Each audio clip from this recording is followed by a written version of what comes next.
dalam 1 tahun saja, maka berarti akan ada 90 juta binatang atau jutaan hewan kurban, sapi, unta, kambing, domba yang terus bertambah. Ini akan merusak kehidupan, akan terjadi overpopulation, populasi yang meningkat tanpa terkontrol, yang itu akan merusak habitat, merusak rantai makanan, bahkan akan merusak juga tanah karena terlalu banyak kotoran-kotoran dari binatang itu. Juga akan berpengaruh kepada sandang. Nanti akan terjadi bahwa ada sebagian masyarakat yang tidak dapat mengkonsumsi daging, padahal kebutuhan utamanya itu. Akan terjadi harga-harga yang melambung tinggi, akan terjadi resesi, akan terjadi pengangguran karena mereka yang terbiasa bekerja di dunia industri daging akan terhenti di tahun itu. Akan terjadi juga, hadirin sekalian, gangguan-gangguan di bidang kehidupan lainnya. Dari berhenti 1 tahun saja, maka sungguh hadirin sekalian, ibadah kurban adalah ibadah yang benar-benar muncul lahir dari kasih sayang Allah kepada kita. Maka di dalam Al-Quran, bagaimana ayat-ayat tentang kurban menjadi ayat-ayat yang sangat syarat dengan pesan tauhid. Allah mengatakan, fa ilahukum ilahu wahid falahu aslimu wa basyiril mukhbitin. Karena kurban binatangnya diciptakan Allah, ditaklukkan juga oleh Allah. Lalu kemudian sedemikian rupa, walaupun mungkin kebanyakan orang tidak merenungkan pentingnya protein hewani bagi tubuh manusia, pentingnya pelaksana syariat kurban untuk keberlangsungan hidup manusia, untuk ekosistem, maka seharusnya semua itu menyadarkan kepada kita tentang keberadaan Allah sebagai ilahul wahid. Seharusnya hanya tunduk patuh kepada Allah. Inilah puncak kurban, membawa kita kepada kepatuhan hanya kepada Allah. Falahu aslimu, hanya tunduk kepada Allah, bukan kepada selain Allah. Para ulama mengatakan bahwa orang atau pihak siapapun yang tidak bisa menciptakan binatang yang disembelih sebagai binatang kurban tidak patut kepadanya dipersembahkan pengabdian dan penghambaan. Pengabdian dan penghambaan hanya patut dipersembahkan kepada Allah, yang hanya Allah saja yang mampu menciptakan binatang ternak. Hadirin jemaah sekalian, jika ini dipahami dengan sebaik-baiknya syariat ibadah kurban, maka akan tumbuh sikap merendah, akan tumbuh rasa ketidakberdayaan, akan tumbuh kesadaran bahwa kita ini tidak ada apa-apanya di hadapan Allah, hidup dihidupkan Allah, hidup disaranai Allah, hidup dibantu Allah. Tanpa peran Allah, tanpa bantuan Allah, kita tidak ada apa-apanya. Maka Allah mengatakan, wa basyiril mukhbitin, orang-orang yang mampu menangkap pesan-pesan besar di dalam ibadah kurban, di dalam penciptaan hewan-hewan kurban, adalah orang-orang yang dia bisa menanamkan sifat mukhbitin di dalam dirinya, yaitu sifat tawadhu, sifat merendah, sifat yang dia memandang dirinya tidak ada apa-apanya di hadapan Allah. Bahkan dia memandang dirinya lebih rendah daripada sapi yang akan disembelih, lebih rendah daripada kambing, domba, unta yang disembelih. Ketika dia melihat binatang-binatang itu yang ada di dalam dirinya, binatang ini jadi simbol penghambaan, binatang ini jadi simbol taqarrub, kurban, kedekatan dengan Allah. Binatang ini suci, bersih, tanpa dosa sedikit pun. Binatang ini di akhirat kelak tidak punya beban. Binatang ini di akhirat bahkan akan jadi saksi bagi orang-orang beriman. Sementara aku penuh dosa, penuh maksiat, penuh pelanggaran. Maka al-mukhbitin, orang-orang yang memandang semua dengan tauhid, akan menjadikan ibadah kurban sebagai momentum kesadaran tentang kehinaan dirinya, kesadaran tentang ketidakberdayaan dirinya, kesadaran tentang dirinya nol, tidak ada apa-apanya dari Allah Subhanahu wa taala. Allahu akbar. Allahu akbar walillahil hamd.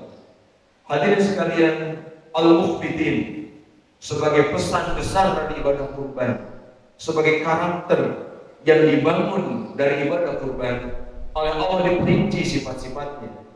Al-mukhbitin, orang-orang yang mampu menangkap tanda-tanda kebesaran Allah, memiliki sifat yang pertama, alladzina idza dzukirallahu wajilat qulubuhum wa jalul qulub inda dzikrillah.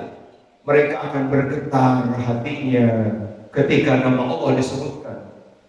Ketika kalimat takbir diungkapkan, Allahu akbar, Allahu akbar, Allahu akbar walillahil hamd, bergetar hatinya. Ketika ayat Al-Qur'an dibacakan, bergetar hatinya. Ketika kalimat Allahu akbar diungkapkan, terbayang di dalam dirinya kebesaran Allah yang tidak tertandingi. Terbayang oleh dirinya bahwa Allah bisa berbuat apa saja semaunya kepada dia makhluknya. Terbayang oleh dirinya bahwa kalau Allah berkehendak, bahwa kalau Allah marah karena keburukan-keburukannya, tak ada yang bisa menolaknya, maka bergetar, takut, cemas seandainya dia ditolak Allah Subhanahu wa taala. Wajilat qulubuhum, hatinya bergetar karena takut dari Allah Subhanahu wa taala. Hadirin jamaah sekalian, takut oleh Allah ketika nama Allah disebut memang tidak tiba-tiba, tapi tergantung kepada sekenal apa seseorang dengan Allah, seintens apa seseorang berkomunikasi dengan Allah, sebanyak apa dia menyebut-nyebut nama Allah, sesering apa dia memanggil-manggil asma-asma mulia Allah. Itulah modal-modal yang akan membuat dia setiap kali disebut nama Allah bergetar, bahkan berguncang qalbi. Hadirin sekalian, kepekaan hati yang tersentuh oleh setiap nama Allah yang disebutkan, atau bahkan disebutkan ayat-ayat Allah yang tidak tertulis, ayat-ayat kauniyah, ini yang kemudian menumbuhkan sifat kedua, was-sabirina 'ala ma asabahum, akan membentuk karakter tangguh, kuat, sabar, menerima apapun musibah yang menimpa dirinya. Persis seperti digambarkan oleh Nabi Ibrahim dan Nabi Ismail alaihi wassalam. Tidak ada musibah di dalam kehidupan kecuali kehilangan kekasih yang sangat mencintai, ayah kehilangan anak. Dan itulah yang dialami oleh Nabi Ismail. Dan itulah ujian terberat seorang Ibrahim alaihissalam, diuji oleh Allah untuk menyembelih anaknya. Tidak ada ujian seberat itu, tetapi Nabi Ibrahim menjalani itu. Nabi Ismail pun menerima itu, bahkan dengan mengatakan, satajidu insyaallah minas sabirin. Ayah, silahkan lakukan, sembelih aku jika itu perintah Allah. Insya Allah aku akan sabar menerima ini. Inilah wasabirin ala ma'asabahum, sifat karakter yang harus muncul pada diri kita yang berkurban atau menyaksikan ibadah kurban. Karakter-karakter tangguh yang tidak gampang kalah oleh kesulitan hidup. Karakter-karakter kokoh yang tidak cengeng oleh permasalahan-permasalahan. Tetapi apapun yang ditemukan kesulitan hidup, apapun yang diterima dari yang datang dari Allah semuanya, dia hadapi dengan sungguh-sungguh. Dia selalu memenangkan, berpihak pada akalnya, sehingga selalu bersabar. Apapun kesulitannya, tidak membuat dia mengikuti hawa nafsunya. Hadirin jamaah sekalian, ini yang akan membuat seorang mukmin dia sabar ketika harus mengorbankan hartanya. Hadirin jamaah sekalian, ini yang sangat dibutuhkan di zaman sekarang. Kita tahu hidup tidak selamanya sesuai harapan. Kita tahu hari-hari tidak selamanya sesuai impian. Kita tidak bisa menebak 1 menit ke depan. Kita tidak bisa memprediksi apapun. Kita tidak bisa mengendalikan alam raya. Kita tidak bisa mengendalikan perlakuan orang lain. Maka bersabar adalah pilihan terbaik. Bersabar adalah karakter juara yang jika itu dimiliki akan membuat kita menjalankan kehidupan dengan senyaman-nyamannya, semudah-mudahnya. Hadirkan kesabaran menjalankan ini akan menumbuhkan karakter ketiga, yaitu orang-orang yang menegakkan sholat sesuai yang diperintahkan Allah, sholat lahir batin, sholat tidak hanya secara fisik, persis seperti doa Nabi Ibrahim, Rabbi ja'alni muqimas sholati wa min dzurriyyati. Ya Allah, jadikanlah aku dan keturunanku orang-orang yang mendirikan sholat. Melaksanakan sholat menjadi sangat penting, menjadi sangat vital untuk membentuk karakter yang unggul. Selama seseorang masih sholat, selama seseorang masih komitmen pada sholat 5 waktu, selama itu kita punya harapan orang itu ada di dalam kebaikan. Selama seseorang tiap hari membaca ihdinas siratal mustaqim, selama itu dia punya harapan selamat ketika nanti menyeberangi as-siratal mustaqim. Di zaman Rasulullah SAW, para sahabat pernah mengeluhkan seorang pemuda yang senang dan gemar berbuat maksiat, pemuda yang nakal, pemuda yang liar, banyak melakukan perbuatan-perbuatan maksiat, hampir segala maksiat dia lakukan. Dikeluhkan kepada Rasulullah, maka Rasulullah dengan tenang menjawab, Inna sholatahu tanhahu yawman. Nanti sholatnya akan mencegah dia. Nanti dia akan berhenti karena sholatnya dia sendiri.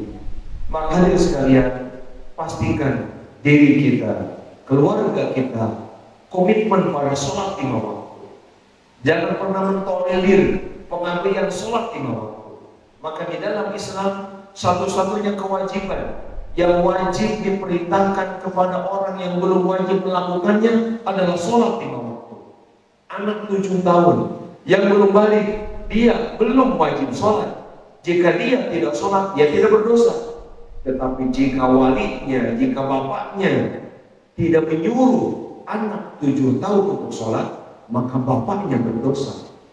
Anaknya mungkin salah sholatnya karena masih 7 tahun, tidak ada masalah. Tetapi bapaknya yang tidak menyuruh anak yang sudah 7 tahun sholat, ini dinilai berdosa, meninggalkan kewajiban.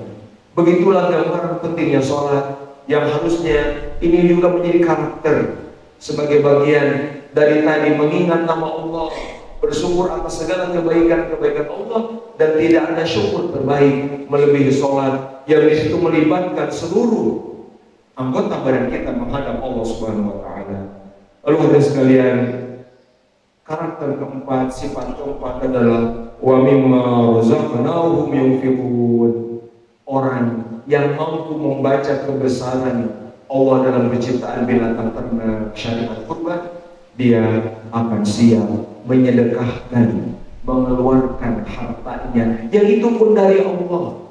Orang yang telah paham ini tidak akan mengatakan, ini uang saya yang capek, saya yang usaha, untuk apa berkurban? Orang lain yang makannya, saya makan sedikit. Orang-orang al-mukhbitin, dia akan berpikir harta dari Allah, bahkan saya pun diciptakan Allah, pekerjaan saya punya, rezeki dari Allah, jalan-jalan rezeki Allah yang punya, Allah yang mudahkan untuk saya, tanpa semua itu akan sulit bagi saya. Semua ini hanya karena Allah.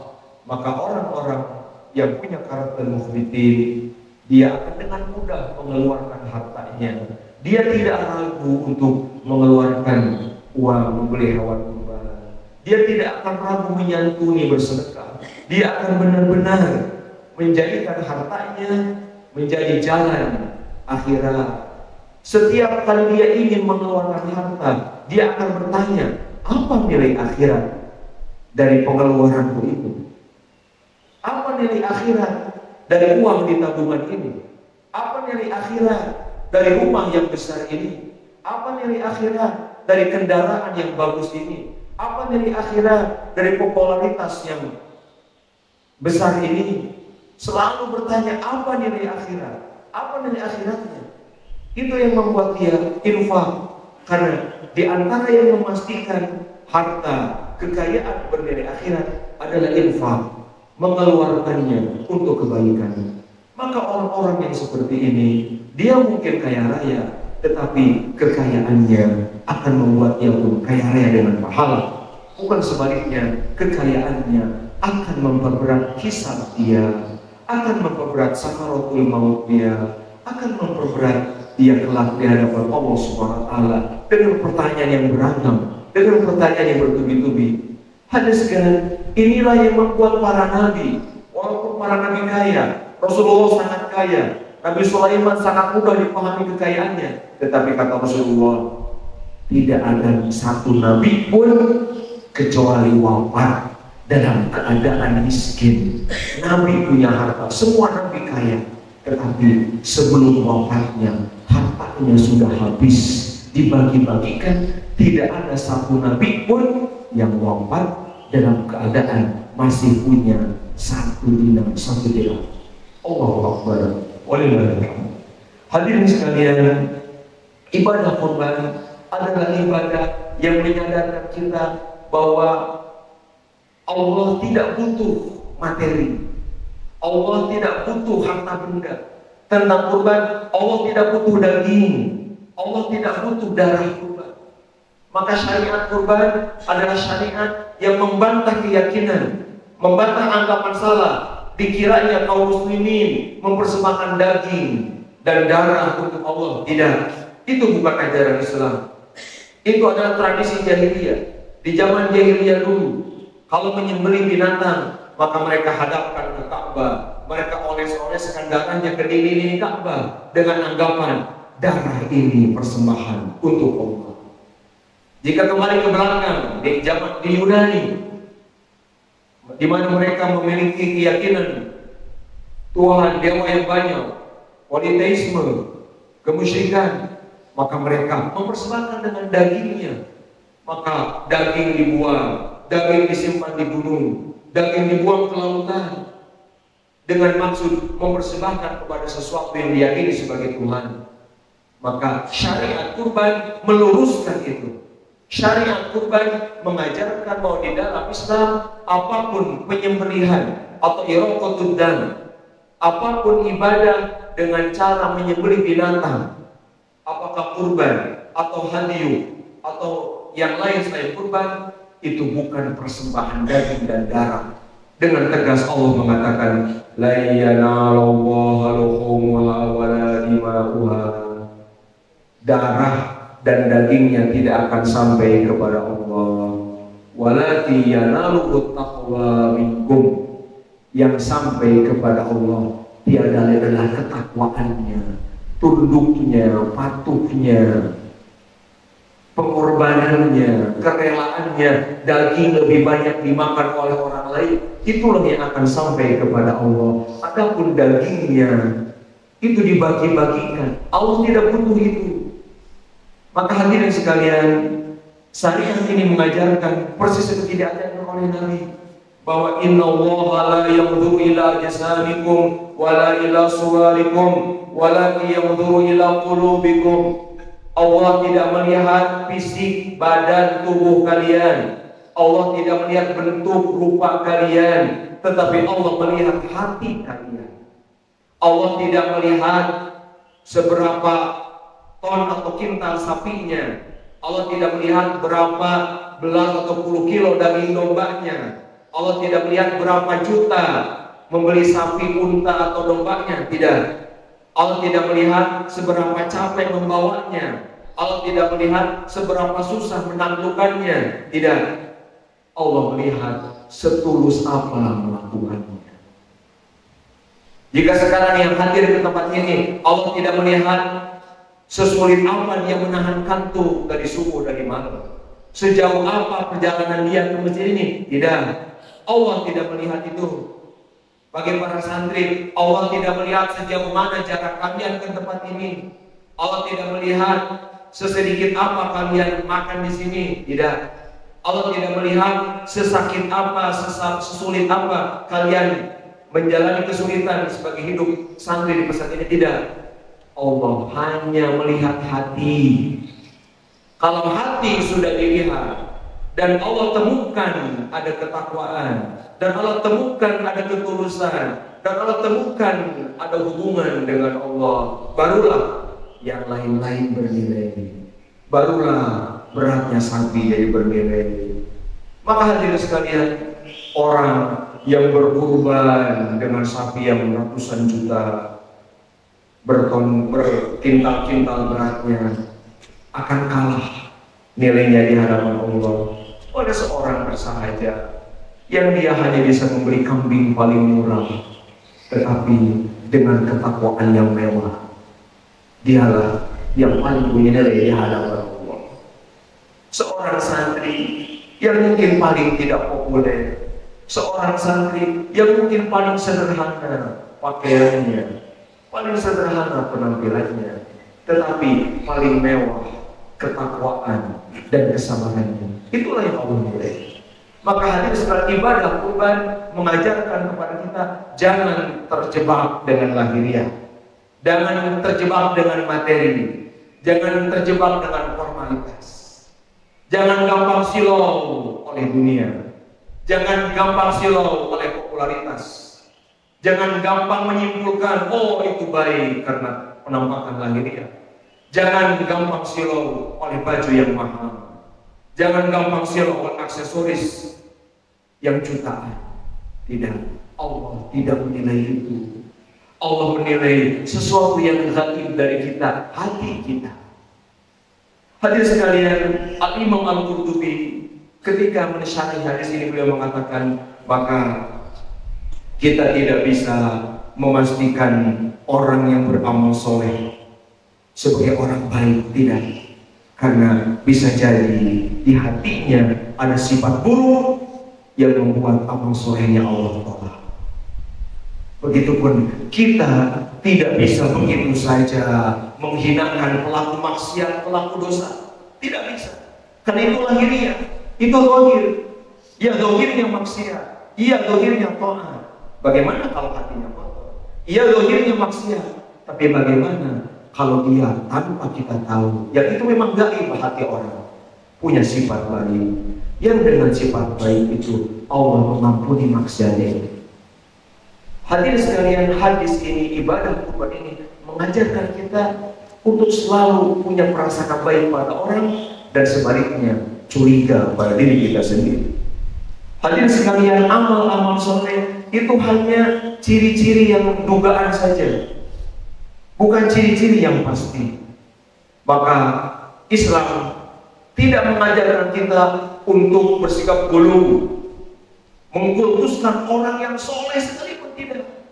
Tidak ada ajaran di Islam kultus kepada misalnya seorang ulama, seorang wali, bahkan seorang apapun istilahnya, sampai tidak mungkin dianggap salah, sampai dimustahilkan berbuat buruk, lalu kemudian menganggapnya sebagai manusia suci.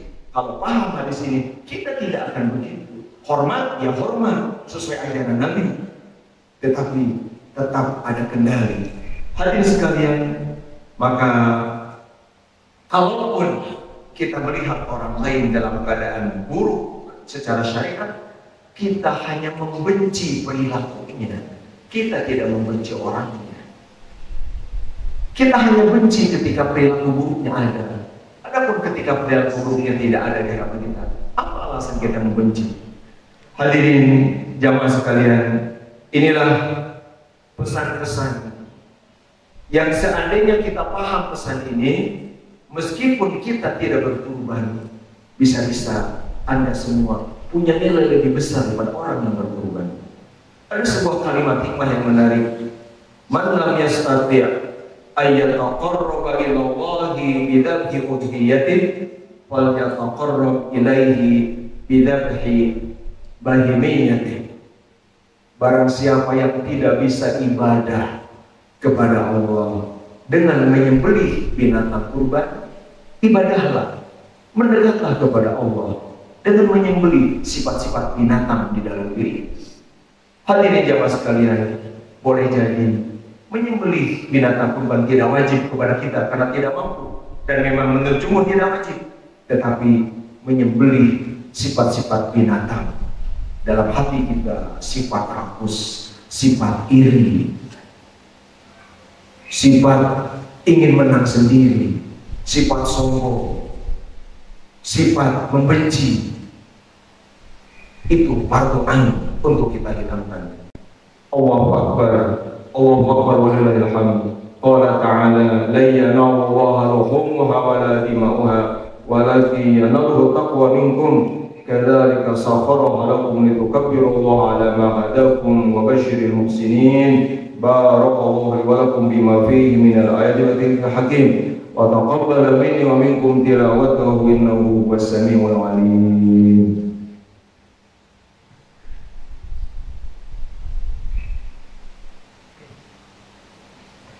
Allahu Akbar, Allahu Akbar, Allahu Akbar, Allahu Akbar, Allahu Akbar, Allahu Akbar, Allahu Akbar, Allahu Akbar kabira, walhamdulillahi katsira, wa subhanallahi bukratan wa asila, la ilaha illallah wallahu akbar, Allahu Akbar walillahil hamd. Alhamdulillahi rabbil alamin. وبه نستعين على أمور الدنيا والدين ولا حول ولا قوة إلا بالله العلي العظيم والصلاة والسلام على سيدنا محمد خاتم النبيين وعلى آله وصحبه أجمعين ولا حول ولا قوة إلا بالله العلي العظيم. أما بعد فيا إخوتي الحاضرون أوصيكم ونفسي بتقوى الله فاتقوا الله حق تقاته ولا تموتن إلا وأنتم مسلمون واعلموا أن الله تعالى أمر بأمر بدأ فيه بنفسه فقال إن الله وملائكته يصلون على النبي يا أيها الذين آمنوا صلوا عليه وسلموا تسليما. اللهم صل على سيدنا محمد وآله وسلم وأعطنا الخير وارفع عنا الشر ونجنا واشفنا يا رب العالمين. اللهم صل على سيدنا محمد وآله وسلم صلاة تحل بها الأقل وتفرج بها الكرب وتزيل بها الضرر وتهون بها الأمور الصعاب وترضيك وترضيه وترضى بها عنا يا رب العالمين. اللهم ربنا تقبل منا إنك أنت السميع العليم وتب علينا إنك أنت التواب الرحيم. اللهم ربنا اجعلنا مقيم الصلاة ومن ذريتنا ربنا تقبل منا ربنا واجعلنا مسلمين لك ومن ذريتنا أمة مسلمة لك وأرنا مناسكنا وتب علينا إنك أنت التواب الرحيم. اللهم ربنا إني أسكنت من ذريتي بواد غير ذي زرع عند بيتك المحرم ربنا ليقيموا الصلاة واجعل أفئدة من الناس تهوي إليهم وارزقهم من الثمرات لعلهم يشكرون. اللهم ربنا لا تؤاخذنا إن نسينا وأخطأنا ربنا ولا تحمل علينا إصرا كما حملته على الذين من قبلنا ربنا ولا تحملنا ما لا طاقة لنا به واعف عنا واغفر لنا وارحمنا أنت مولانا فانصرنا على القوم الكافرين. ربنا لا تزغ قلوبنا بعد إذ هديتنا وهب لنا من لدنك رحمة إنك أنت الوهاب. اللهم إنك عفو كريم تحب العفو فاعف عنا. اللهم يا مقلب القلوب والأبصار ثبت قلوبنا على طاعتك يا الله. اللهم يا مقلب القلوب والأبصار ثبت قلوبنا على دينك يا الله. اللهم إنا نسألك العفو والعافية في الدين والدنيا والآخرة يا رب العالمين.